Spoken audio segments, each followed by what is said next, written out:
Fala, rapaziada, tamo de volta, meus bruxinhos. Tamo de volta aí agora para dar uma olhadinha nos nossos répteis, né? Já falamos lá dos nossos queridos peixes, já falamos dos nossos anfíbios.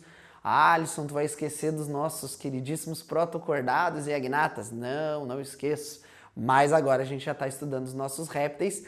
E essa primeira aula que a gente vai ver de répteis aqui, a gente vai falar somente nos seus representantes, que são uma gama muito grande e muito cobrada nos nossos vestibulares. Então a gente tem que ficar muito esperto para não dar aquela peidadita na farofa. Então vamos ficar muito ligado, vamos ficar muito esperto aí que agora a gente segue o baile. Beleza, galera? Vem comigo, abre esse sorriso e bora ficar bem louco agora. Vamos lá então. Primeiramente eu tenho que saber quem são os meus répteis, tá? Os meus répteis, eles são divididos em algumas ordens. Então, eu tenho os répteis que não são filo, né? Os répteis são uma classe. Então, vamos lá. Primeira coisa, os répteis, nós temos os quelônios, tá? Que um exemplo é a tartaruga. Os quelônios que têm algumas características e também algumas subdivisões, os quais a gente vai trabalhar nessa e na outra aula, então tem que ficar esperto. Além dos répteis, nós temos os crocodilianos. Dentro dos crocodilianos, nós não temos só os crocodilos, temos os jacarés, os aligatores, os gaviais, que são todas espécies de crocodilianos. Agora nós temos os escamados, que são compostos por animais que possuem escamas, certo? E os escamados vão ser subdivididos em ofídeos e lacertídeos, né? Nós temos esses lindos animaizinhos, não sei se estão lindos, né? Alguns não gostam muito, particularmente também não sou muito chegado nos ofídeos, né? Mas tem quem goste. E aqui, um dos animais mais pré-históricos de todos que a gente tem na natureza, que é a tuatara, né? Que é um animal que só é encontrado em alguns lugares na Oceania, tá? Especificamente na Nova Zelândia. Mas a gente vai comentar alguns detalhes deles. Massa? Então, vamos lá, vamos especificar agora cada um parte a parte para que você tenha noção de quem são os répteis, porque é muito comum o aluno pegar uma questão, não vai ter essas figurinhas bonitinhas lá para você lembrar, mas vai estar o nome dos caras. E o aluno gosta muito de confundir duas classes, que são as classes dos anfíbios e dos répteis. Então, você já tem que saber que existem totais diferenças, tá? Então, vamos lá para os quelônios. A primeira ordem que a gente vai olhar é a ordem dos quelônios. Então, o que é subdividido em tartaruga, em cágados e em jabutis. Olha que imagens lindas e maravilhosas, né? Que muitas vezes a gente não sabe diferenciar esses animais e você deve estar pensando assim, nossa, que importante saber separar uma tartaruga, um cágado e um jabuti. Mas, cara, é importante sim, em algumas provas que vocês acabam fazendo aí de vestibulares, eles vão pedir essas diferenças. Então, por isso que é muito importante você ficar esperto. Primeiramente, a tartaruga, né, que geralmente é do e marinha, e as patas delas são em forma de remo. Olha só que as patas, elas têm formato de remo. Então vamos lá. Alisson, tu tá dizendo que ela é dulcículo-marinha, então tu tá dizendo que ela vive ou em água doce ou em água salgada, mas ela vai até as praias para botar ovos. Perfeito. Ela bota os seus ovos, enterra na areia e partiu aqui. Ela sai fora, ela não vai ficar ali. Vamos aqui ficar agora fazendo uma reunião das tartarugas aqui para ver, chocar os ovos ali. Não, elas vão ser enterradas. Esses ovos ficam ali, depois que as tartaruguinhas nascem, vocês já viram naqueles vídeos, elas vão para a água. Mas a maior parte da vida desses indivíduos é em ambiente aquático, quase que a sua totalidade. Depois você vem para o cágado, tá? O cágado ele vai ter patas cilíndricas, eles são dulcícolas, tá? Você pode ver que há diferença também no casco deles, né? Aquele lá é muito mais hidrodinâmico do que, por exemplo, o do jabuti. Ele não é tão hidrodinâmico, então ele oferece muita resistência quando está só dentro da água. Então, ele vai ter as patas mais cilíndricas, tá? Então, ali eu tenho as patas em formatos de nadadeiras, aqui eu tenho as patas em formato mais cilíndrico. E aqui eu vou ter as patas que vão ter membranas entre esses dedos, tá? E você pode perceber também diferença no pescocinho, principalmente do jabuti do cágado, tá? Que existe a diferença. E o jabuti é mais conformado com o meio terrestre.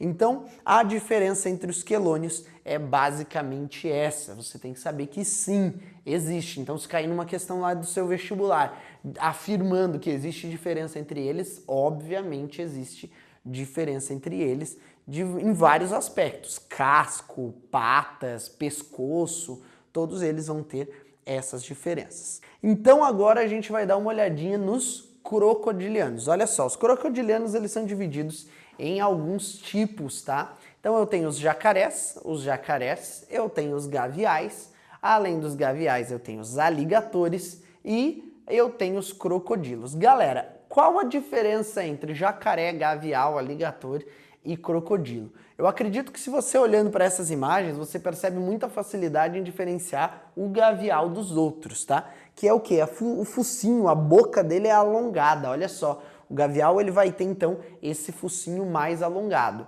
O jacaré e o crocodilo tá muito associado sim, tá?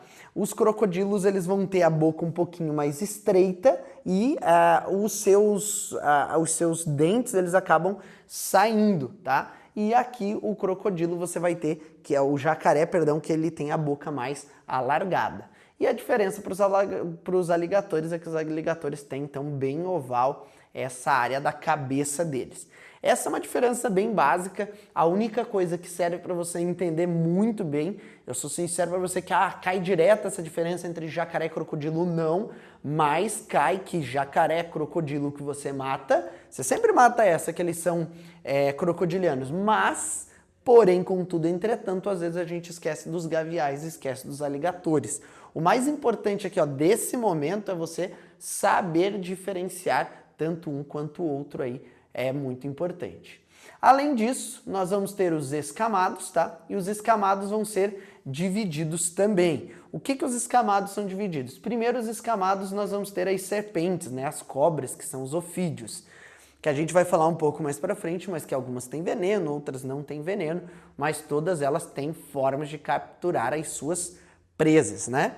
Eles vão ter escamas no seu corpo e alguns deles perdem essas escamas, perdem essa pele velha e renovam essa pele, né? Além disso, nós temos os lagartos. Quem são os lagartos? Os lagartos são os lacertílios, tá? Além dos lacertílios, lacertílios normais, nós temos dentro dessas espécies de lacertílios ainda os camaleões. Os camaleões que têm uma característica muito, muito legal, que você já viu lá na frente 3, que é a capacidade que eles têm de se camuflar com o ambiente, né?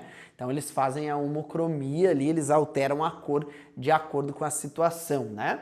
E eu tenho também ainda dentro de lacertílios, que são as iguanas. Então, Alisson, me ajuda. Quem são os escamados? São os ofídeos e os lacertílios. Cada um deles com especificidades, tá? Desses 4 que estão aqui, os mais cobrados são os ofídeos e cai muito camaleão em virtude daquela relação ecológica que ele possui, né? Então é extremamente importante você saber a diferença entre eles. As iguanas, eles são animais também bem interessantes e têm características bem particulares de répteis aqui, tá? Como a pele também bem impermeabilizada.